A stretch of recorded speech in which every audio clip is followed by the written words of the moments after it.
SLBC టన్నెల్లో చిక్కుకున్న కార్మికుల కోసం 13 రోజులుగా గాలింపు జరుగుతోంది. మార్చి 6న కేరళ నుండి క్యాడవర్ డాగ్స్ను ఆర్మీ హెలికాప్టర్లో తీసుకొచ్చారు. తప్పిపోయిన వారి ఆచూకీ కోసం ఈ కుక్కలను ఉపయోగిస్తారు. ఎస్ఎల్బీసీ టన్నెల్లో చిక్కుకున్న 8 మంది కోసం క్యాడవర్ డాగ్స్ను రంగంలోకి దింపారు.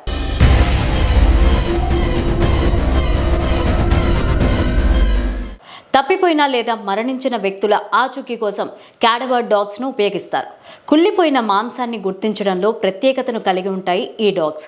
మనిషి, జంతువుల కుళ్ళిన శరీర అవశేషాలను ఈ కుక్కలు గుర్తిస్తాయి. భూమి లోపల 15 అడుగుల లోతులో ఉన్న మనిషి అవశేషాలను కూడా ఇవి గుర్తించే శక్తిని కలిగి ఉంటాయి. బతికి ఉన్న లేదా చనిపోయిన జంతువులు లేదా మనుషుల ఆచూకీని ఇవి గుర్తిస్తాయి.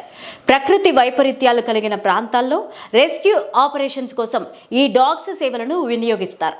సాధారణ డాగ్స్ కంటే క్యాడవర్ డాగ్స్ భిన్నమైనవి. మనిషి కంటే కుక్కలకు వాసనను గ్రహించే శక్తి ఎక్కువగా ఉంటుంది. మనిషికి 40 రకాల వాసనలను గుర్తించే శక్తి ఉంటే కుక్కలకు 40 రెట్లు ఎక్కువగా ఉంటుంది. అందుకే బాంబులు, డ్రగ్స్ వంటి వాటిని గుర్తించడానికి డాగ్ స్క్వాడ్ను ఉపయోగిస్తూ ఉంటారు.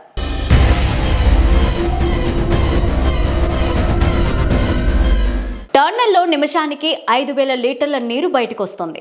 ఇది సహాయక కార్యక్రమాలకు ఆటంకం కలిగిస్తోంది. దీనికి తోడు దెబ్బతిన్న టీబీఎం మిషన్కు చెందిన పరికరాలు కూడా అడ్డుగా మారాయి. టీబీఎం మిషన్ను కట్ చేసే పనులు ప్రారంభించారు. మరోవైపు కన్వేయర్ బెల్ట్ కూడా పనిచేయడం లేదు. కన్వేయర్ బెల్ట్ పనిచేస్తే టన్నెల్లోని వేస్టేజీని సులభంగా బయటకు తీసుకురావచ్చు. 2 రోజుల క్రితమే కన్వేయర్ బెల్ట్ రిపేర్ చేశారు, కానీ ఒక్క రోజులోనే అది పనిచేయకుండా పోయింది.